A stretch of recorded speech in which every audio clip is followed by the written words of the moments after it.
కనిపించట్లేదేంటి? ఏటి అందరూ అట్టా సోతున్నారు? పాము ఎక్కడుందనా?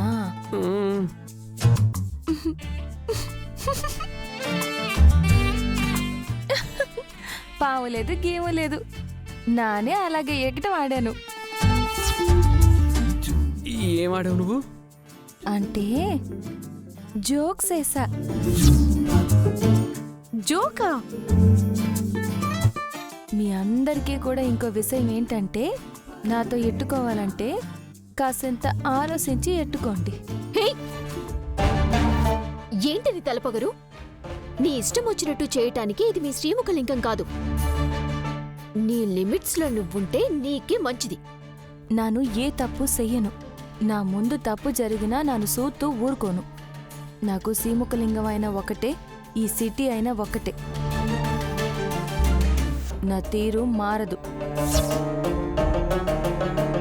అంతగా ఉండాలనుకుంటే నువ్వే నీ లిమిట్స్ లో ఉంటే నీకే మంచిది. ఏం కూసావే? చెప్పినాను కదా, నీ లిమిట్స్ లో నువ్వు ఉంటే నీకే మంచిది అని. నానిక్కడ చదువుకోవడానికి మాత్రమే వచ్చాను. నన్ను చదువుకోనివ్వండి. అంటే మేము గాడిదలు కాయటానికి వచ్చావా? మీ పిచ్చి శాస్త్రాలు చూస్తుంటే నాకు అలాగే అనిపిస్తోంది. నిన్ను నమస్కారం మాస్టర్ గారు. సారొచ్చారు. కూర్చోండి కూర్చోండి. సారొచ్చారు. పదండి. సారొచ్చారా? మేడం కూర్చో. Good morning all of you.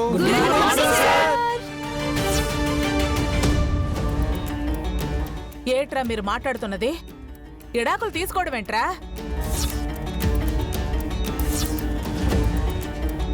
పెళ్ళై 4 రోజులు కూడా కాలేదు, అప్పుడే మీకేం పోయే కాలం వచ్చిందిరా? ముందు నుంచే చెప్తూనే ఉన్నా, ఈ పట్నం సంబంధం వద్దురా, వాళ్ళతో మనం సరితూగలేము అని. విన్నావా?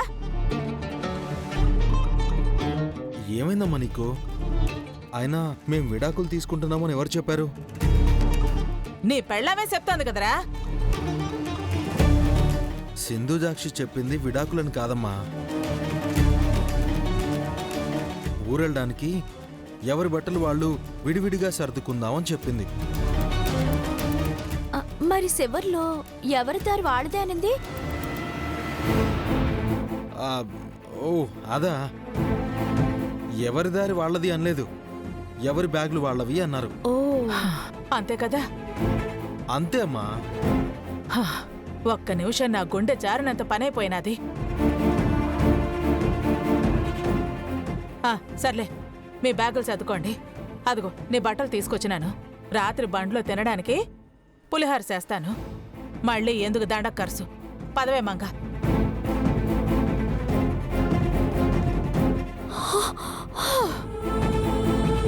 మీ అమ్మని చెల్లిని చూడగానే నా గుండె జారిపోయింది. సమయానికి నువ్వు కవర్ చేసావు కాబట్టి సరిపోయింది. లేదంటే మీ అమ్మ పెద్ద గొడవ చేసేది. పెద్ద గండం నుంచి తప్పించావు. థ్యాంక్స్. శివయ్య, సింధుజాక్షిని నా లైఫ్లో నుంచి దూరంగా పంపించేయకయ్యా. పార్వతీదేవి చిన్నప్పటి నుంచి తన అపారమైన భక్తితో మిమ్మల్ని ప్రేమించి పూజించి ఎలా సొంతం చేసుకుందో, అలాగే నేను కూడా సింధుజాక్షిని చిన్నప్పటి నుంచి ప్రేమించి పెళ్లి చేసుకున్నాను. నా ప్రేమని నువ్వే కాపాడాలయ్యా.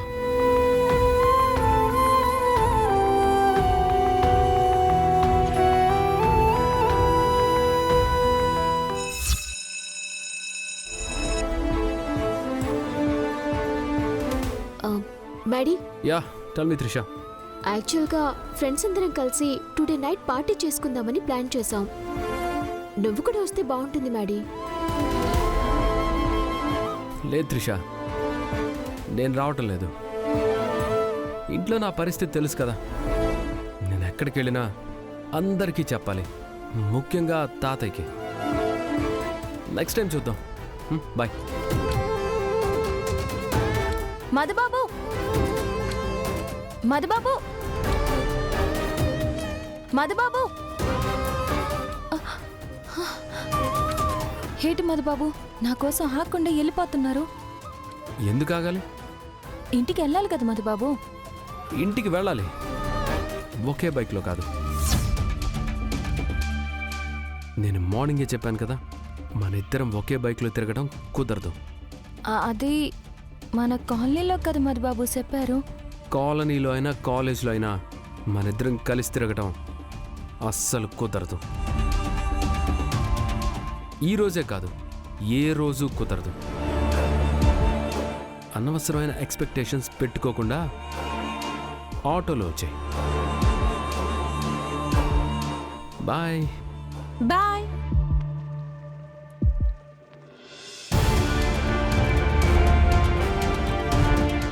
బాయ్. బాయ్.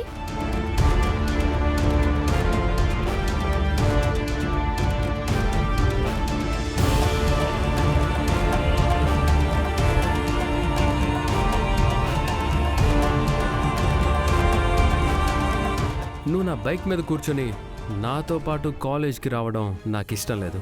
టెంపుల్కి వచ్చినట్టు మళ్ళీ నేను వచ్చి తీసుకెళ్తానని ఎక్స్పెక్ట్ చేయకు.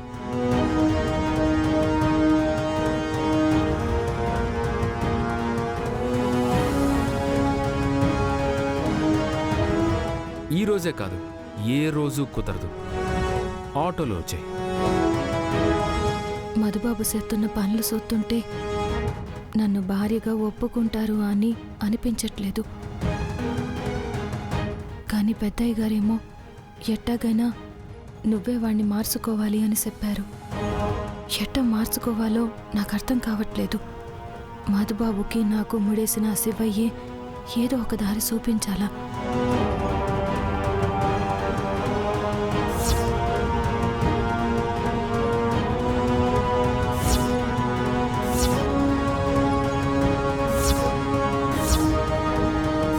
ఈవిడ ఆవిడే కదా, ఈవిడ్ని కలిస్తే ప్రియంవద అమ్మగారి గురించి తెలుస్తుంది.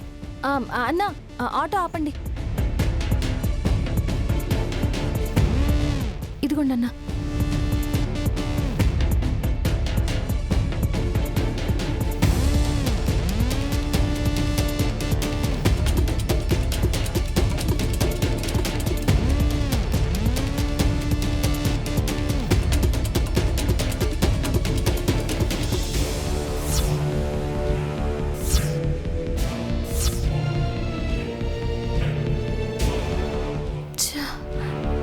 ఈవిని కలిస్తే విషయం ఏంటో తెలిసిపోద్దనుకున్నాను. ఇక్కడే ఎక్కడో ఉండేలా అనిపిస్తుంది. ఇంకోసారి కనిపించకపోద్దా, నాకు విషయం తెలియకపోద్దా. అమ్మో, టైం అయిపోతున్నది, ఇంటికి వెళ్ళాలి.